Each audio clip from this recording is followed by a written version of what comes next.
Y ahora mismo vamos a platicar con alguien que es imposible encasillarlo, por supuesto, autor literario, por supuesto, músico, por supuesto, actor, gente de medios de comunicación, gente de la cultura en general. Fernando Rivera Calderón, bienvenido, gracias por estar ¿Cómo aquí. estás? Mucho gusto. Bueno, Los Mariachis Callaron, tu primera novela es lo que te trae, o lo que traes a esta fila. ¿Qué Sí. tan difícil el reto de hacer una novela? Pues no fue difícil, fue un reto. Lo difícil es la vida, porque cuando comenzaba a escribir esta novela llevaba apenas 2 semanas intentando comenzar. Yo soy más poeta y más de aforismos y textos breves. La novela me implicaba pues un desafío. Sí, claro. Pero el desafío real fue que a las 2 semanas de empezar a escribirla, estaba en mi casa y me acuerdo que me había servido una cerveza, fui a comprarme un clamato a la tienda, todo el escenario para escribir. Y cuando pongo todo en la mesa brinca así y la Ciudad de México empieza a autodestruirse en 5 minutos. 19 de septiembre. 19 de septiembre del 2017. Y bueno, yo la verdad pensé que no iba a sobrevivir ese día, como creo que muchos habitantes de la Ciudad de México. Yo lo que pensaba mientras corría bajando las escaleras con mi perro Perucho es, esto viene por todos. Ya que nos dio la oportunidad de seguir, de sobrevivir, de estar aquí, la novela cambió completamente el planteamiento que tenía de la historia, porque el temblor, el terremoto se volvió parte de la historia. Nada más que yo estaba escribiendo una distopía, una historia en el futuro. Entonces mi protagonista, Calelia, perdió a su madre en el terremoto del 2017 y si bien a mí me cimbró en todo, sentí que volvía a nacer de algún modo, creo que también se convirtió en un personaje, esa catástrofe que vivimos además cotidianamente y además el mismo día, se volvió un personaje importante de mi libro y de algún modo ese terror y a la vez ese entusiasmo de seguir vivo me hizo terminar la novela de un modo vertiginoso. Fue un texto que escribí yo creo que en menos de 6 meses. Y que, bueno, yo siempre sentía que tenía que apurarme a escribirlo porque si no quizás podía volver a temblar y ya no iba a terminar.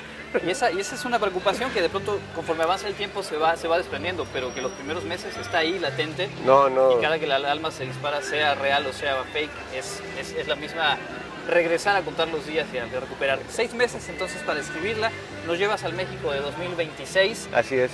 Y yo no sé qué también nos va en tu distopía, porque el presidente de esa época es bastante peor que el que teníamos hasta hace poco. Sí, bueno, Cuéntanos, yo pensé, cuando este personaje todavía no figuraba en la política, yo me imaginé que veía que mucha gente estaba muy preocupada si López Obrador ganaba o perdía. O sea, para muchos parecía lo mejor que le podía pasar a este país o lo peor que le podía pasar a este país.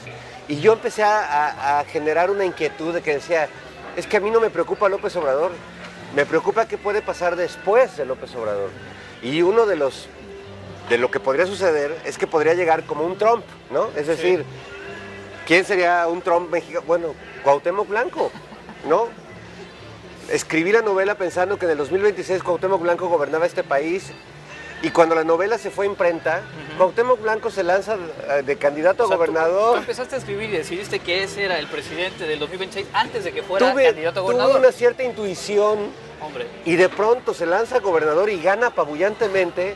Y muchos de mis amigos me hablaron y me mentaron la madre de ¿qué te pasa? ¿Por qué escribiste eso? Ahora tienes que escribir otro libro. Claro, vamos corrigiendo el futuro, ¿no? Bueno, pues sí, pero yo la verdad para mí era un chiste, un divertimento y de pronto ese divertimento ha adquirido ciertos tonos hasta preocupantes, ¿no? Para todos. Sí, totalmente. Pero además es un gabinete plagado de futbolistas y hay muchos personajes del México actual que están ahí metidos. Cuéntanos de algunos de esos. Bueno, que no faltan en el gabinete de Cuitláhuac Blanco, como se llama en mi novela, está la Liendre Herrera, de secretario de Gobernación. La Liendre. No el Piojo. No el Piojo, bueno, es que es muy parecido. Está el canciller Márquez. Ya ves que Rafa Márquez se le entiende mucho lo que habla. Yo dije, bueno, él seguro tendría... Tal vez en otro idioma. Podría ser nuestro canciller, ¿no? El doctor García, que no es doctor, es el secretario de Salud. Ah, caray. Y así nos seguimos. Pero, y además hay varios de los personajes youtubers, influencers de esta época que yo decía, si estos tipos pudieran verse dentro de 10 años, quizás cambien el camino ahora, ¿no? O sea, quizás ojalá. Mi libro sirve como una advertencia no solo para los que pudieran votar en el futuro, sino también para los que ahora están actuando de una manera muy triste, políticamente hablando, muy poco comprometidos con la realidad y con la situación que estamos viviendo en este país, y que están apoyando y legitimando cosas que no nos han hecho bien en México desde hace muchos años, ¿no? Entonces yo quería ponerles un retrato de ellos dentro de 10 años, a ver si acaso se hacen conscientes de lo que están haciendo, ¿no? Hay una anécdota buenísima que te escuchaba por ahí en la feria del libro en la Ciudad de México, de Ricardo Alemán. Sí. Y te lo encuentras en una cervecería. No, me lo encontré hace poco. Yo estaba en la feria del libro de Paseo de la Reforma y tenía mucha sed de esa que destruye familias. Y pregunté, oye, ¿una cantina por aquí, algo? No, pues vete a esta, la Capital se llama. Y entro, el primero que ves a Ricardo Alemán, que me parece un tipo deplorable, ¿no? No es un periodista, es un mercenario de la información. Y en mi novela lo retrato de un modo patético, como creo que van a terminar Pascual Riopán del Monte, Rivaldo Alemán y un montón de disque periodistas que lo único que han hecho es poner la verdad como si al servicio del poder y darle a la gente puras mentiras y fake news, y creo que tendríamos que decirlo más. Yo lo puse en la novela como una denuncia futurista, pero tendríamos que decirlo más ahora y señalarlos y decir, esa gente, así como los pederastas, como los violadores, los falsarios, los que falsean la verdad, son delincuentes.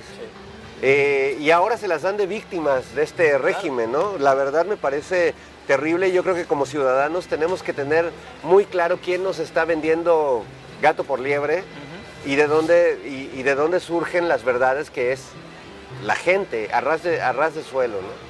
¿Cómo ves estos 100 y cachito días del gobierno federal, López Obrador? Lo has dicho con claridad, el problema no es López Obrador, la discusión no está centrada en el personaje, sino en lo que está haciendo y lo que la sociedad va haciendo, acompañando o no. Tú en lo particular, ¿qué te gusta, qué no te gusta tanto de lo que se ha venido desarrollando en este tiempo? Mira, yo voté por él y participé para que ganara. No buscaba un hueso, ni busco un puesto, ni lo tengo, ni lo voy a tener. Ahora, mi voto por él y mi confianza en él no implica que también sea un voto en blanco o un cheque en blanco. Yo creo que no me hubiera perdonado si la mañana después de las elecciones Ricardo Anaya hubiera sido elegido presidente de este país. Y yo creo que nadie nos hubiéramos perdonado ese evento trágico para el país, que implicaba seguir rematando el país hasta que no quedara nada más que la mano de obra barata de los que aquí vivíamos, ¿no? Yo creo que era importante que ganara Andrés Manuel la presidencia, pero eso no implica que le vamos a aplaudir todo, ¿no? Yo creo que hay cosas que me parece que están muy bien, pero hay cosas que me generan mucha duda, mucha incertidumbre. Hay muchos recortes para variar a la cultura que no me dejan muy contento y que hay que decir.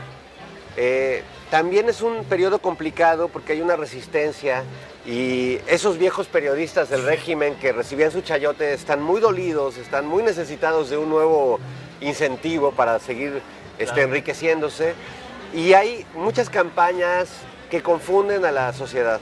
Entonces yo quiero seguir siendo crítico y lo sigo siendo, pero tampoco me subo a todos los trenes que salen de Twitter y de Facebook y de las redes sociales, porque muchas son realmente falacias y son fake news y son movimientos pagados para confundir a la sociedad. Entonces creo que también como sociedad tenemos que estar muy claros de cuál es la fuente de donde nos estamos alimentando y nutriendo informativamente hablando, ¿no? Y en ese sentido, esta novela, como ejercicio para la imaginación y conectada como siempre con el humor o con mucho de lo que has hecho, también nos devuelve un poco, o nos vuelve a poner sobre la mesa la necesidad de que todo el mundo diga lo que tiene que decir. Que eso debe ser al menos una de las primeras ganancias, los primeros espacios que se vayan recuperando. El humor para ti y esa libertad de decir y de hacer no se va a terminar después de los 110 días de gobierno. No, por supuesto que no. No. Yo creo que, para mí el humor es una manera de vivir, es un modo de vida. O sea, es decir, yo no podría tomarme demasiado en serio la realidad porque me daría un tiro, ¿no? La verdad es que necesito reírme un poco de mí mismo y de mi manera como vemos las cosas, y además tengo muy claro que mi perspectiva sobre la realidad Es mi perspectiva, pero la tuya seguramente es diferente y la de todos los que están aquí alrededor tienen una manera diferente de entender el mundo, Claro. dependiendo cómo te va en la feria, como decía mi mamá, ¿no? Entonces, yo tengo muy claro eso. A mí el humor me sirve como una herramienta, porque además, como comencé muy chavo a escribir crítica política en periódicos, cuando todavía el régimen era el viejo régimen, el humor me sirvió para poder decir muchas cosas que, como yo era un chistosito, un payaso, un juglar, pues parecía que no se tomaba en serio. Y con el paso de los años y con la constancia que he tenido yo también en mi trabajo en diferentes plataformas, pues el humor es bastante serio a veces también, ¿no? Y yo lo tomo como es una manera de decir, pero eso no quiere decir que porque te rías no estoy diciendo algo serio, ¿no? Y bueno, pues por algo me salí del hueso. Al final, un programa de Televisa Radio donde hicimos crítica, creo que muy honesta y muy seria durante mucho tiempo, y de pronto dijeron, oye, no, esto ya está afectando intereses, ya nos están hablando de presidencia, ya nos están hablando de gobernación, que le bajemos. Y cuando nos pidieron bajarle, pues algunos aceptaron y dijeron, sí, yo obedezco órdenes, y yo dije, no.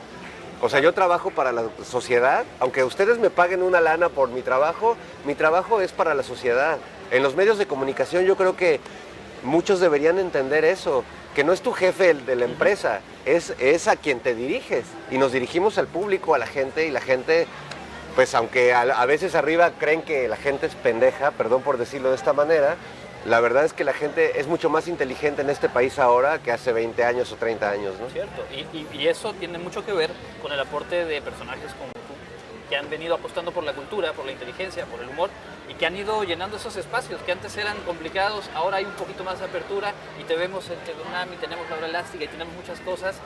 Y a mí me sorprende la versatilidad de tu trabajo, pero también el hecho de que no cambia. Es decir, la esencia de Fernando Rivera Calderón está en Monocordio, está en sus libros, estaba en la radio, está por supuesto en la televisión. ¿De dónde te vino y qué crees tú que te hayas ayudado a desarrollarte en todas esas disciplinas que al final de cuentas con una tendrías para clavarte toda tu vida y avanzar ahí? Tú has ido empujando varios frentes a la par. Yo creo que son varios elementos. El primero que debo mencionar es el amor. Yo crecí en un ambiente de profundo amor, pero también en un ambiente donde era muy clara la desigualdad que hay en México, ¿no? Mi padre es hijo de un doctor, de un hombre que pudo estudiar una carrera. Mi padre es abogado.